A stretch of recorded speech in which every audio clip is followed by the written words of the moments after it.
Welcome back, AP Gov people. We have video number 28 for you today. This one is on Congress and other major political institutions, the relationship between these groups. This could be a great free response type question. The major political institutions that we will be discussing in this video include the presidency, the bureaucracy, the federal courts, and interest groups. So let's jump on over to the presidency. The president is seen as the chief legislature. He or she, I'm going to refer to he simply because we have not had a female president yet.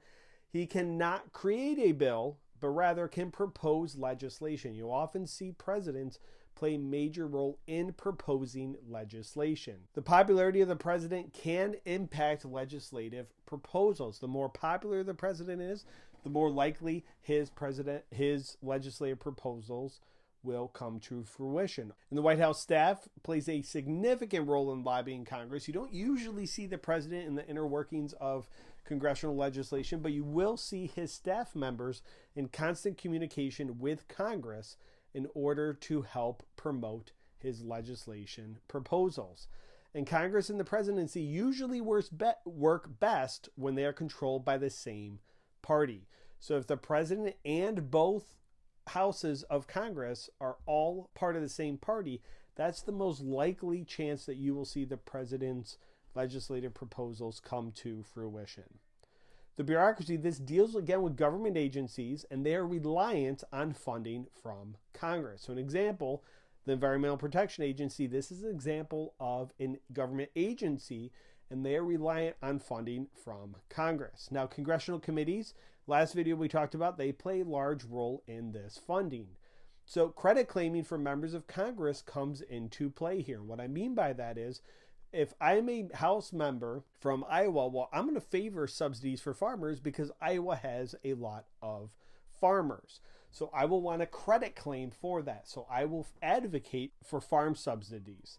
If I'm a representative for New York, I more likely would favor subsidies for the banking industry or less regulations or something like that because the banking industry is in New York. And these are things that you can actually, that these representatives would be able to say, hey, I helped out these industries, my constituents, by promoting this. And although there are often calls to shrink the federal government, it is not easy to do so, and this is why. Each member of the House and each member of Senate wants to make their constituents happy. And certain industries are located in certain states. So you will see those states and those members fighting for funding for those industries or subsidies or something along those lines. The Senate approves presidential appointees to the Supreme Court, the Court of Appeals, and district judges. So there is a relationship between Congress and the courts. Congress can also increase the number of judges on the Supreme Court or can increase the number of judges on other courts. And any law passed by Congress and the president, signed by the president, could be overturned via judicial review. You know, judicial review, the ability to determine a law unconstitutional.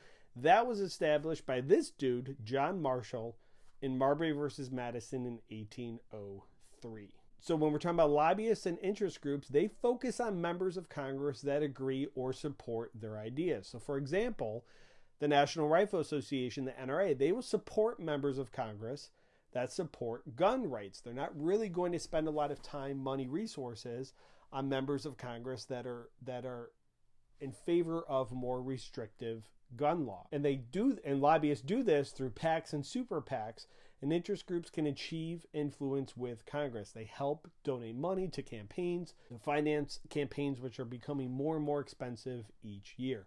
I do have a video on PACs and super PACs in the description. Feel free to check it out. All right, for test tips, multiple choice, definitely no credit claiming. This has come up in about 2 or 3 videos in a row. PACs and super PACs as well as in their role between interest groups and Congress. And for free response, I could see anything with Congress and how it interacts with these other institutions, the relationship between them. Hope to see you back here for video number 29. We're going to jump over to the presidency. Thank you for watching. Best of luck and have a good day.